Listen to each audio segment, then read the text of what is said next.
each one attached to a shirt or blouse I could picture her wearing. That went into the keep pile. I wasn't taking much. Just what mattered. Margaret's jewelry box, our wedding photo, the framed blueprint of the house we'd built together. The last book she was reading, the bookmark, still stuck at chapter 14. A copy of To Kill a Mockingbird, her favorite. I stood in our bedroom doorway, longer than I'd intended. Her side of the bed was still neatly made.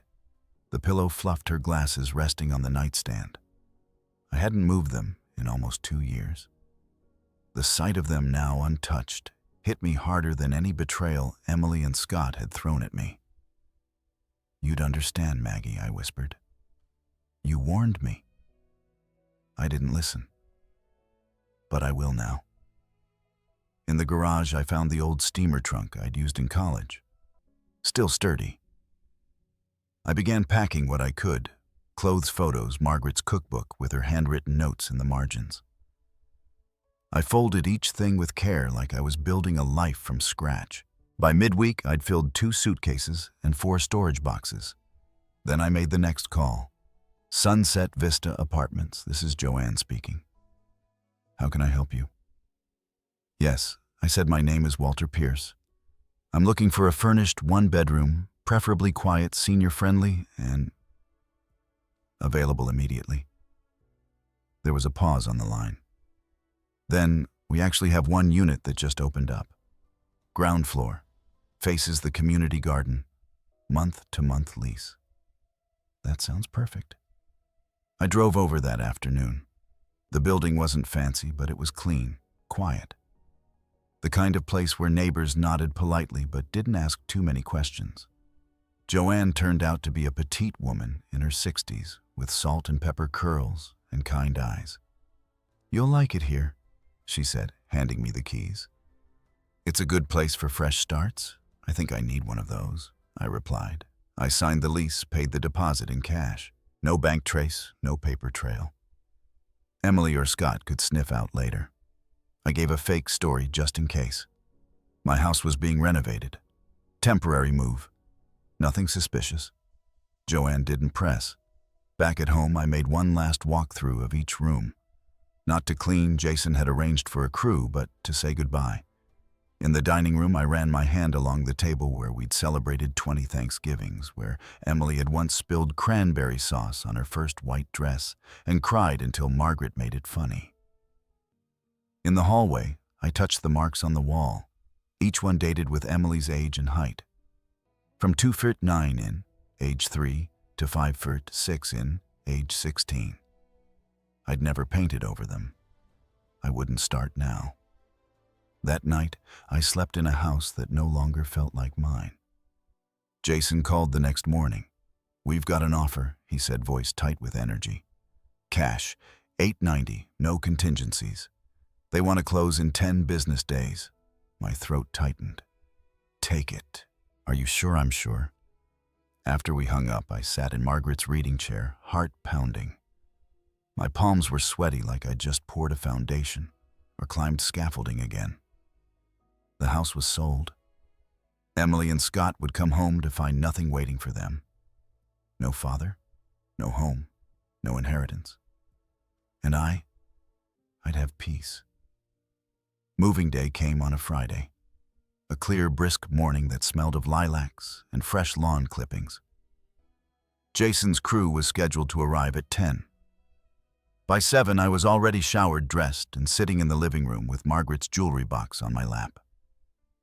I didn't cry. Not then. I'd done enough of that when she passed. By the time the moving van pulled up, I'd packed everything I needed into the trunk of my old Buick. The rest, the furniture, dishes, even the rocking chair on the porch, would stay with the house. Let the new owners make it theirs. Jason met me at the curb. "Paperwork's in motion," he said, handing me an envelope. "Closing is set for next Friday.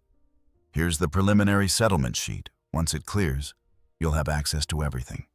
I glanced at the numbers, $890,000 minus fees and closing costs. More than I'd ever imagined holding in one lifetime. "Thank you," I said. He nodded, then hesitated. Mr. Pierce, if you don't mind me saying, I think your wife would be proud.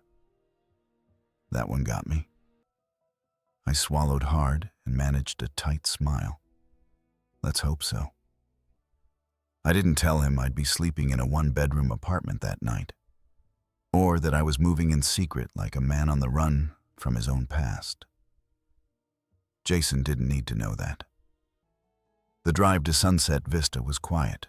I took the back roads, past the park where Emily learned to ride her bike, the library where Margaret and I once read aloud to kids on Saturday mornings. I passed by all the lives we used to live.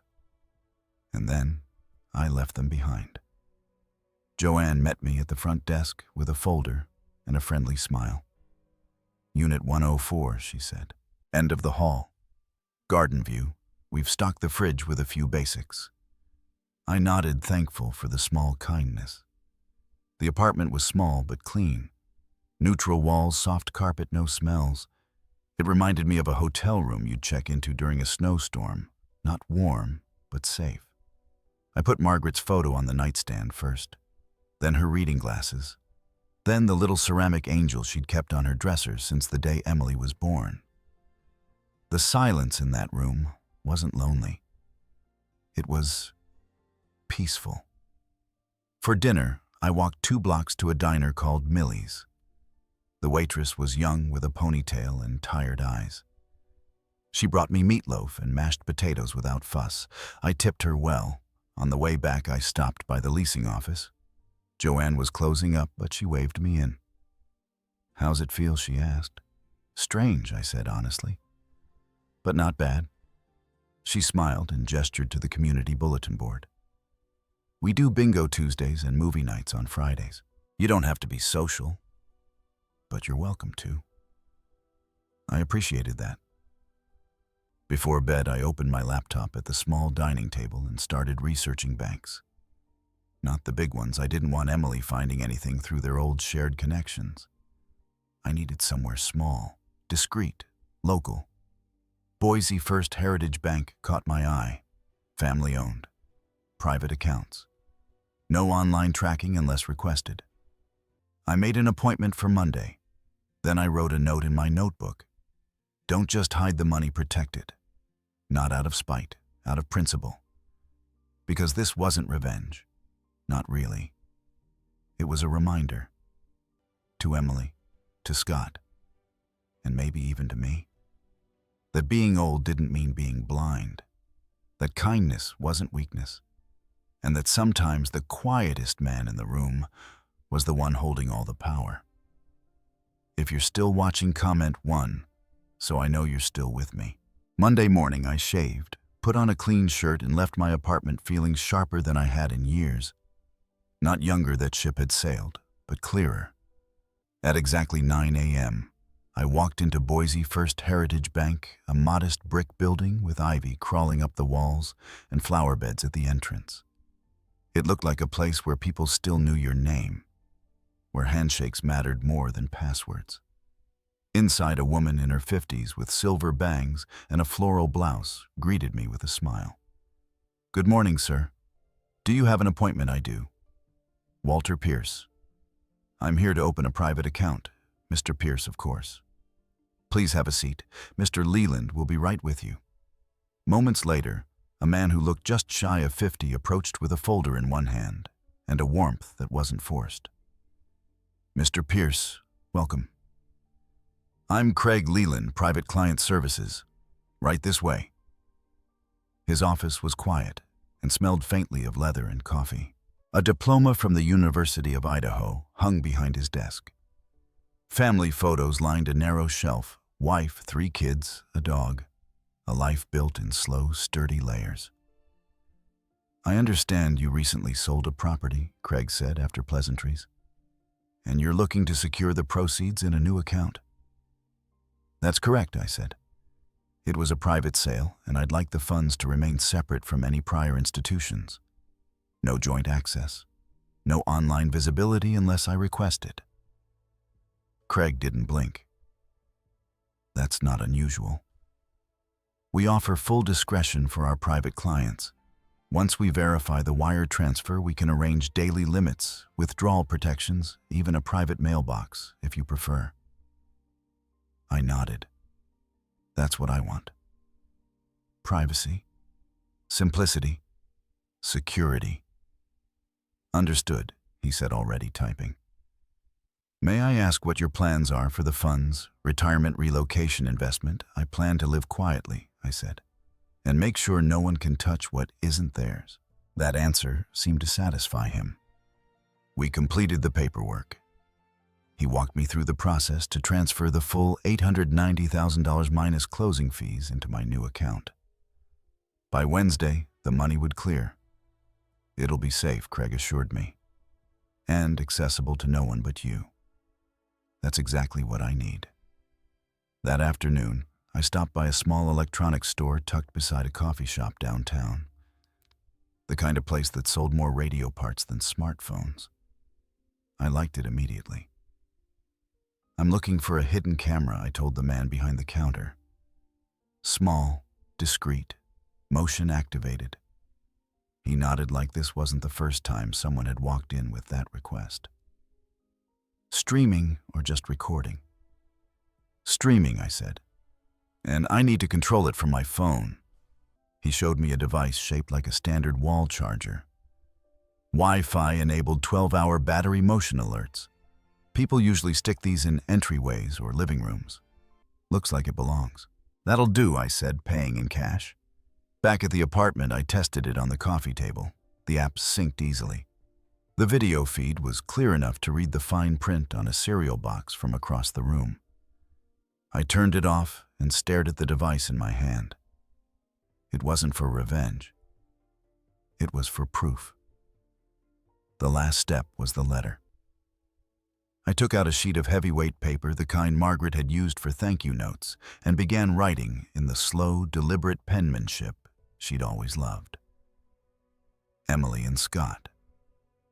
If you're reading this, it means you came back expecting one version of your future and found another. Yes, I heard your conversation. The one where you called me a burden. The one where you planned to sell my house while I was still alive to help fund your dream home.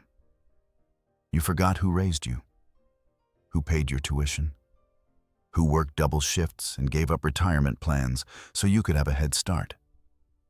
You forgot that this house wasn't just a building. It was your mother's legacy, my life's work. But I didn't forget. I've sold the house. I've secured the funds. I've moved on, not out of anger, but clarity. You have 30 days to collect your belongings from storage. After that, they're no longer my concern. You called me confused. I hope this letter clears that up. Love, Dad. I folded the letter, slipped it into an envelope, and wrote their names on the front in ink that didn't shake. The plan was in motion. And for the first time in a long time, I slept without waking once. Thursday afternoon, I drove back to the house, the one I'd built, the one I no longer owned, the one that would by tomorrow belong to someone else entirely. I still had legal access. The paperwork hadn't closed yet, and Jason said the buyers wouldn't do their walkthrough until Friday morning. I had one last evening. That's all I needed. The neighborhood looked the same, but I didn't. I had changed. The man behind the wheel was no longer the Walter Pierce who waited by the phone for his daughter to call. I wasn't anyone's burden anymore. I parked a few houses down and walked the rest of the way with the camera tucked in my jacket pocket and the letters sealed in a plain white envelope. Unlocking the front door with my old key, I stepped inside for the last time. The house smelled like lemon polish and spring air. Jason's crew had done their job. The furniture was gone, the shelves empty, the carpet vacuumed in perfect lines. But I still saw it all. Margaret in the kitchen humming as she stirred sauce. Emily barefoot in her prom dress, spinning in front of the mirror. Me standing on a ladder in the living room trying to hang a ceiling fan straight while Margaret laughed at my language. The silence now wasn't peaceful. It was surgical, as if the house itself had been scrubbed clean of our lives. I moved quickly. I plugged the